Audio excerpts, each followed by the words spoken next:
किसान भाइयों नमस्कार। स्वागत है आपका हमारे YouTube चैनल ताकत एग्रीकल्चर में। किसान भाइयों, लहसुन की खेती से ज़्यादा पैदावार लेने के लिए हमें लहसुन की फसल में कई प्रकार की दवाइयाँ, कई प्रकार के खादों का इस्तेमाल करने की ज़रूरत पड़ती है। परंतु कौन सा खाद कौन से समय पर डालना है, कितनी मात्रा में खाद डालना है और कौन कौन से खाद हम मुख्य रूप से लहसुन की फसल में डालना चाहिए, तो ये प्रमुख सवाल होते हैं और अधिकतर किसान भाइयों को इनके बारे में सही तरीके से जानकारी नहीं होती है। वो एक दूसरे के देखा देख करते हैं, तो उसमें आपके नुकसान भी होता है, पैसे की बर्बादी भी ज़्यादा होती है। तो अगर आपके पास अगर जानकारी होती है कि किस समय पर कौन सा खाद डालना चाहिए, तो आप जैसे ही आपकी लहसुन की फसल उस स्टेज पर आती है, तो उस स्टेज पर अगर आपको पता होगा इस स्टेज पर यह खाद डालना है, तो आप वो खाद डायरेक्ट मार्केट से लाकर अपने हिसाब से डाल दोगे। लेकिन अगर आपको उस खाद के बारे में और उस स्टेज के बारे में आपको जानकारी नहीं है, तो आप दूसरे के बहकावे में आकर या तो ज़्यादा मात्रा में खाद डाल दोगे या फिर कम मात्रा में खाद डाल दोगे। उससे आपकी फसल पर भी नुकसान होगा और आपके पैसे की बर्बादी भी हो सकती है। तो आपको एक सही जानकारी होना काफ़ी ज़्यादा ज़रूरी है, क्योंकि लहसुन की फसल में ज़्यादा पैदावार अगर हम लें तो उसके पीछे सबसे बड़े कारण जो यही रहते हैं, पोषक तत्व। अगर हम सही पोषक तत्व सही समय पर अपनी फसल को दें, तो हम अपनी फसल से काफ़ी अच्छा उत्पादन ले सकते हैं। तो आज इस वीडियो में मैं आपको एक ऐसे खाद के बारे में बताने वाला हूं, जिसको अगर आप अपनी लहसुन की फसल में डालते हैं तो उसका 100% रिजल्ट आपको मिलेगा, ये मेरी गारंटी है। वीडियो को आप आखिर तक जरूर देखिए। और अगर किसान भाइयों अभी तक भी आप हमारे चैनल के साथ में नहीं जुड़े हुए हैं, तो चैनल के साथ में जुड़ने के लिए चैनल को नीचे दिए लाल अक्षरों के सब्सक्राइब बटन को दबाकर फटाफट से सब्सक्राइब कर दीजिए और उसके पास में एक घंटे के निशान को जरूर दबा दीजिए, ताकि जब भी नई जानकारी आए आप उस जानकारी को तुरंत देख लें।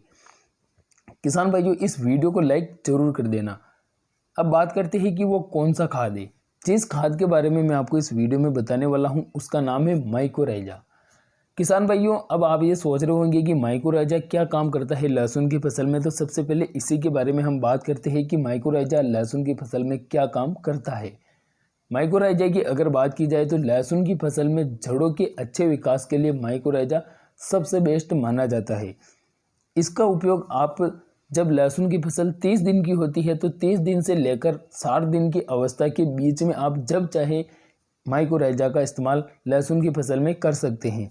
किसान भाइयों, अब माइकोराइजा के बारे में अगर ज़्यादा डिटेल के साथ बात करें तो माइकोराइजा एक सूक्ष्म जीवाणु वाला खाद है, यानी कि इसमें जो दानेदार आते हैं, दाने आते हैं, वो एक जीवाणु रहते हैं जो कि उस पैकिंग में, थैली में पैक रहते हैं। उस समय तक वह मृत अवस्था में रहते हैं और जैसे ही आप उस माइकोराइजा को अपने खेत की मिट्टी में बिखेरते हैं, वह उस खेत की नमी के संपर्क में आते ही वो जीवाणु जीवित हो जाते हैं और वो जीवाणु लहसुन की जड़ों के आसपास पड़े सभी पोषक तत्वों को खींचकर लहसुन की जड़ों को देंगे।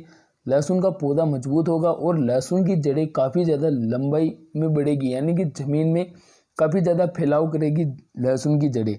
अगर जड़ें मजबूत रहेगी तो पौधा भी मजबूत रहेगा, पौधा हरा भरा रहेगा, पौधे में किसी प्रकार का रोग नहीं आएगा और उसमें रोग प्रतिरोधक क्षमताएं पैदा होगी। तो इस प्रकार से माइकोराइजा काफ़ी ज़्यादा बेस्ट लहसुन की फसल में रहता है और इसका वीडियो भी हम आपको लाइव दिखाएंगे।